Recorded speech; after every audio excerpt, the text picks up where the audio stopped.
Welcome to the Matching Ideas with Resources Networking podcast, sponsored by GLM Financial, an accounting firm in Schaumburg focusing on providing professional accounting and business services to small and medium-sized companies throughout the Chicagoland area. I am Tom Ghosh, business strategist with GLM. Today I visit with Dave Koss from RRG, which means Really Resourceful Group. It's an advertising agency. Dave and I will talk about the differences between marketing and advertising and how he can help your phone ring more often. So what I liked about hearing what you did is you don't really hear too many ad agencies. And it was kind of interesting for you to see the difference between a marketing agency and an ad agency. Yeah. So why don't you tell me again Sure. those little differences? And I would go so far as to say inside the industry, you might even call us a media agency. Okay. Just because that's just kind of what we focus on. But for the sake of talking to non-marketing people, we're certainly an ad agency. But our focus is, what we like to talk with our clients about is that there's a difference between marketing and advertising, right? Yeah. Your marketing could be, like you said, calling people to get their oil changes. Right. I can't do that for you. It's internal stuff that you need to do, or it's even if you have like an Infusionsoft program, right? You're automatically generating leads that way. That's fine. Good for you. I'm glad you're doing it. That's only going to help. But when people need to spend money on advertising, paid media advertising, that's when we come in. Yeah. We help you build that out. We help you target the right people, spend your money efficiently, so that you can reach those people. And that's not for everybody. That's usually not for a lot of small businesses that are getting started. Right. But when a small business understands the value of paid media advertising, is when we're there to come in and help. And paid media is considered TV, radio, digital, any sort of, that same 30-second video spot that we can put on Comcast or ABC7 can just as easily be played on YouTube and a million other outlets digitally. So we can cut a 15-second one for YouTube too, or whatever. So you have access to be able to do advertising on YouTube, Google, and, Yes. and those places. Yes. Cool. What about print? Sure, Print? absolutely. Okay. I have a lot of auto dealers that still love to do some print, and that's okay too. And keeping newspapers alive. Yeah. We've done magazine stuff, so certainly that's available. Do you have a particular target market that you like? No. So that's the fun part about advertising is we work with a lot of different types of businesses. We do a lot of auto because auto spends a lot of money on advertising. Sure. And that pays the bills, but that's kind of its own industry. And Yeah. I worked in politics for a long time, right? And the auto industry and politics are kind of the same. Go go go right now. But we work with higher education. We have my business partner and I went to one of the UW Wisconsin schools. And Which one? UW Parkside. Parkside. In Kenosha, Racine area. And we have them as a client. We did some work for the University of Wisconsin system on a project that they had. We have a sleep apnea lab in Milwaukee called the Sleep Wellness Institute that we've done stuff with. A bunch of other little stuff across the board, So what's your background? You said you were in politics with some of your... I ran campaigns for almost 10 years. Oh, wow. In college and then after college. Always, kind of behind the scenes, campaign manager type stuff. And we ran, the largest race I ever ran was a lieutenant governor's race. It was in the Democratic primary in 2010. There were 5 people running. It was one of those weird, crazy races. And we thought, at best, we're not going to come in first. We were going to be second. We wound up 5th that night. Oh, wow. And it was just a real wake-up call to me, like, why am I riding this roller coaster? Only to, either way, win or lose, you're out of a job in 9 months. So I said, why am I not building something for myself? I had a friend from college, years before that I knew. He was in media, and we got together and said, build a little something for ourselves. Yeah. you might find this too. People will say, I can do that. Oh, for sure. Everybody's a marketing expert. Sure, I can do that. I can come up with a tagline. I can come up with the words to my marketing. Look at my marketing pieces. And I also have this one, and I have this one, I have this one. Yeah. And I would always turn around and say, you know that those are 4 different things that say 4 different things. Yeah. So you just reintroduced your company 4 times in the last 10 seconds. Right. You know, what are you doing when you're advertising or marketing or doing stuff out there? Yeah. You know, they say whatever's on their mind at that particular time with no plan. So yeah, they're all experts in it. Of course. Yeah, of course. And especially when I was trying to do it was 2008, 2009, 2010. Right. Where not a pretty time. No. Yeah. So it got kind of ugly. Yeah, we're very careful to make sure that when we come in, we tell the marketing directors that we work for them. That we're only going to take the things off your plate that you want us to. Mm-hmm. Because the marketing director's still in charge, and that's the way we want it. We're there to help on a very specific subset of issues they probably don't have time for. Right. And if they do have time for it and they know what they're doing, God bless, good for you. So, do you do any type of PR for firms too? Kind of like getting the word out there, writing articles, things like that? It's that's a slippery slope. When we first started, we did a few things. It was on a real small level. But there are plenty of experts out there that know what they're doing. And I don't want to pretend to be one. Good. No, it's very rare to hear somebody say, no, that's not something that I'm an expert at, and so I'm not going to do it. Usually if it's in the marketing realm. Right. Oh, yeah, we do that. Sure. We do that, sure. Yep. Definitely. Well, we've even had situations here where it has to do with accounting. Oh, sure, I'll do that. Right. You sure you want to do that? Yeah, right now it's like, wait a minute. It's going to cost them something. I don't know if they're willing to pay. So, yeah, cool. No, we're very careful not to do things that we're not good at. Yeah. Yeah. Well, the one thing, I think I may have given you this at lunch, and that's just my networking sheet. It's not really what I give to the end user, but it basically describes that we do accounting, bookkeeping, tax work, and then I bring the business strategy to it. And our target market are business owners with employees, either 5 to 50, that just want to have a good snapshot every month or so on their finances that we can walk them through, so that we can't say, hey, how come you spent more on this month compared to last month, and how come your revenues are down or up or something? What can we replicate if we need to? And most of the time, they probably, if they're small, they don't know why they spend. Right. Oh, because the bill came in. We, in the short time I've been here, we found theft. Because you told that one story. Yeah. And we've been able to find, just some other ways of being able to help people save some money. So if you're talking to a business owner and they're having trouble, you're too expensive, you're too this, you're too that, how do they know what's expensive compared to what? What we could help even put together a return on investment into your services where, I don't know, we've never used an ad agency before, why would we need one now? Well, say something like, maybe have your accountant take a look at our proposal and see if he thinks this might have a return on investment. Well, that's key too, is so there's a lot of ways to quantify advertising when it comes to digital clicks. Uh-huh. I don't want to get into whether those are accurate or not, but they are.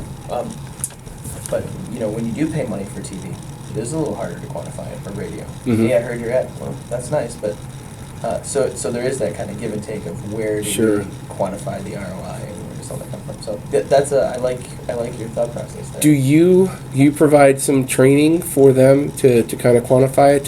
Hey, when somebody calls, here's what you should ask and find out where they heard about you. And I say training, but not like formal sit down and do a PowerPoint. No, yes, we definitely talk about how this is going to be measured because we want to know how we're going to be measured. Mm-hmm. We had one specific case where there was a lead agency in there, and we came in just to do the media buying. We told this agency, we said, they're not converting. And everybody knew that before we started spending. And we said, okay, we're going to start this, but they have to start converting. It was the sleep apnea lab. Mm-hmm. They have to start converting more of these calls because they're going to get more. Right. And so they worked with their call center. Good. So that was definitely a win. That's helpful. Yeah. So what does converting mean for those who don't know? So when that ad it goes out there and somebody's interested and the lead comes in, you want to convert that into a sale. You want to get that into your sales funnel, and then it's up to your sales funnel process, to turn that into an actual profit or sale of some sort. So. Yeah, that's kind of the like you said, the slippery slope where our phones are ringing more often, but our sales haven't increased, and it's all your fault. Right. Well, wait a second. My job is to get the phones to. Maybe you need to get some sales training or some customer service training in here. Well, and that is a whole expertise into itself. Right. Is the sales funnel process. And it's my job to get them in the top of the funnel. Mm-hmm. But you could spend days, refining your sales funnel. Right. And shortening the number of steps and all that stuff that goes into it. Yeah. Are you a member of the GOA? I am. You are. You are a new member, right? Well, fairly new. Yeah, 8 months, but I haven't been to that many. Right. So they kept the red tag on you. Yeah.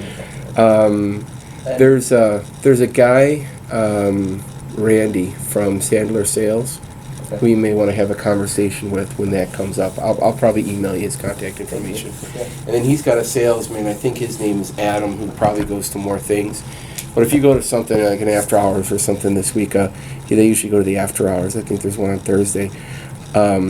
You guys could probably work in tandem with, when somebody says, hey, we're getting more calls, but we're not making more sales, it's all your fault. Right. Hey, you should bring in this guy. It would be good to have something. Yeah, it's good to have those guys in your back pocket. Somebody that actually can come in and fix that problem. Yeah. So let's say I'm talking to a business owner. Sure. What is something that person would say that would make me think of you and your business? For example, for me, is if you're talking to somebody and they say, I'm spending too much time on paying my bills or invoicing, or that you should think of me and an accounting firm. Is there something somebody would say that would make me think of you and your business? Sure. So when they're done with just spending a few $100 on social media or just emailing their list, and they say we really need to go out and start getting the word out and telling people, and they're ready to invest in paid media advertising, that's when it's time to talk to me. Or they're already doing it and they're frustrated with what's going on, they're spending a lot of money, and they're mad because they're not seeing results. Well, let's take a look at it. Maybe it's time to switch things up. Yeah, there's usually a strategy behind it. Right. And then the third would be somebody that's in marketing. Okay. That doesn't want to do media buying.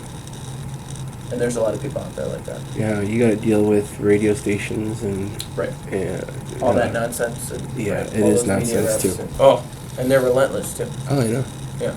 So I tried to do that once when I was just getting out of college. I kind of off the subject here. I went to college for media communications, and I learned that. Where? Northern. Okay, Illinois. Sure. Yeah. And I learned that, I was the weekend guy at the local radio station. And I just learned, the general manager who had no radio background except for sales, was driving the nicer car than the morning guy who, couldn't barely make ends meet. Right. So I thought, I'll go into sales. Well, first of all, I found a job in Rockford. Okay. 6 weeks before graduation, and I said, I purposely set up my schedule. I only have to go to school on Tuesdays and Thursdays. You guys can train me Monday, Wednesday, Friday for 6 weeks, and then I'm yours. Ready to go? No, we need you every day, starting now.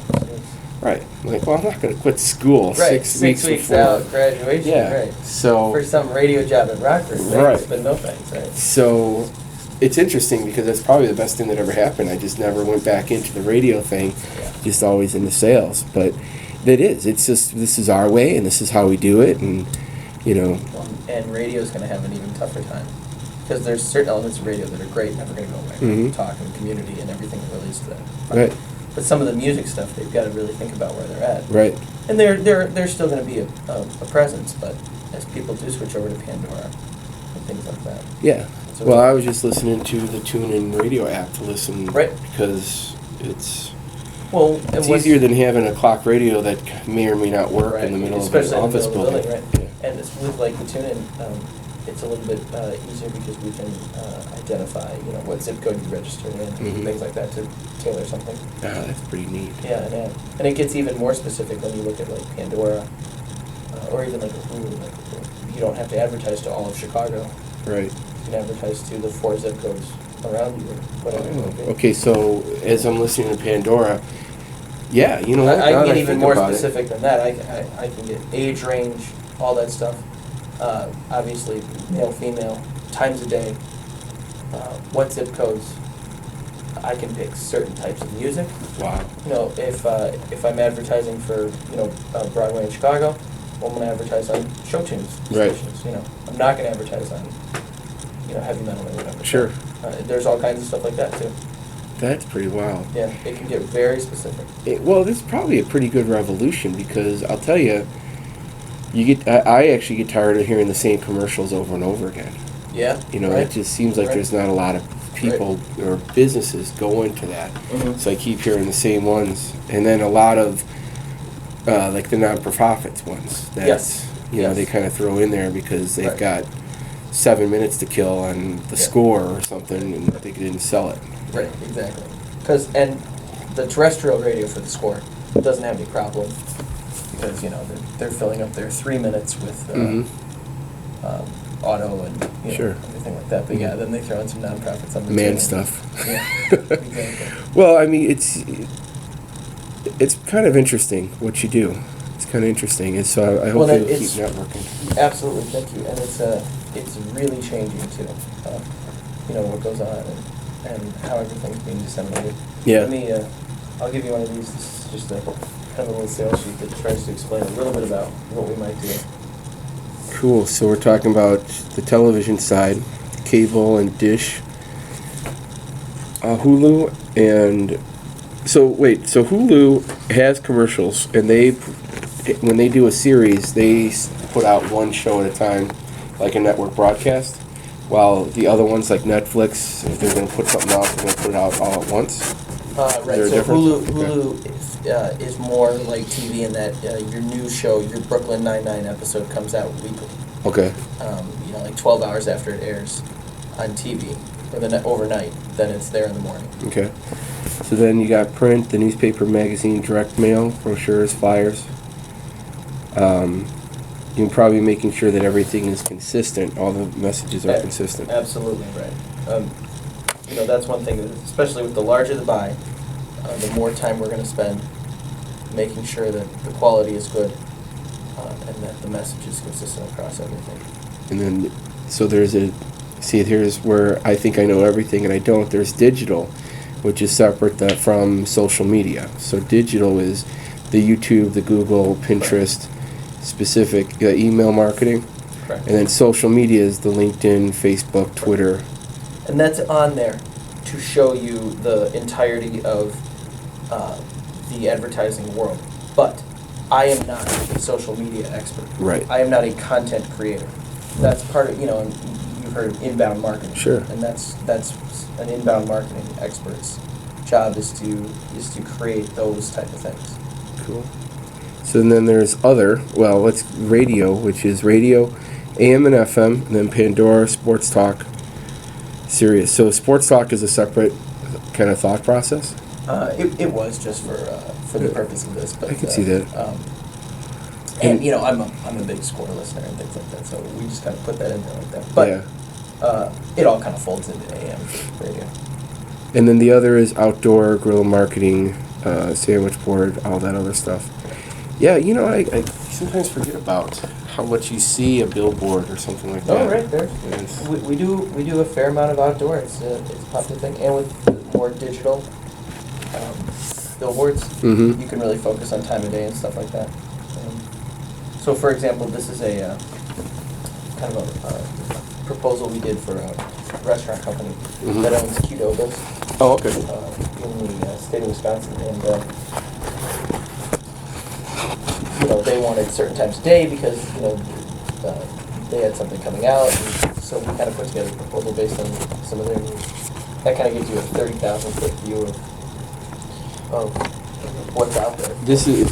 I'm laughing because this is reminding me, when I was in college, we had to do a marketing campaign, that had to do with advertising and buying ads and stuff like that.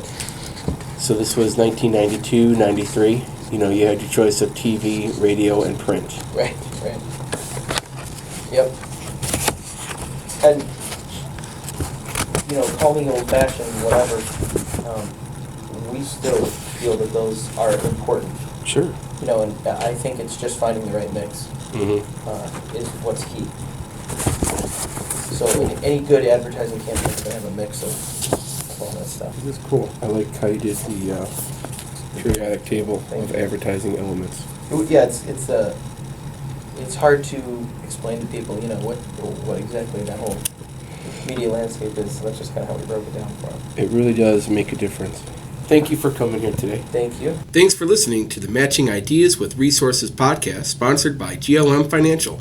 I'm Tom Ghosh, business strategist with GLM, steering direction, matching ideas with resources.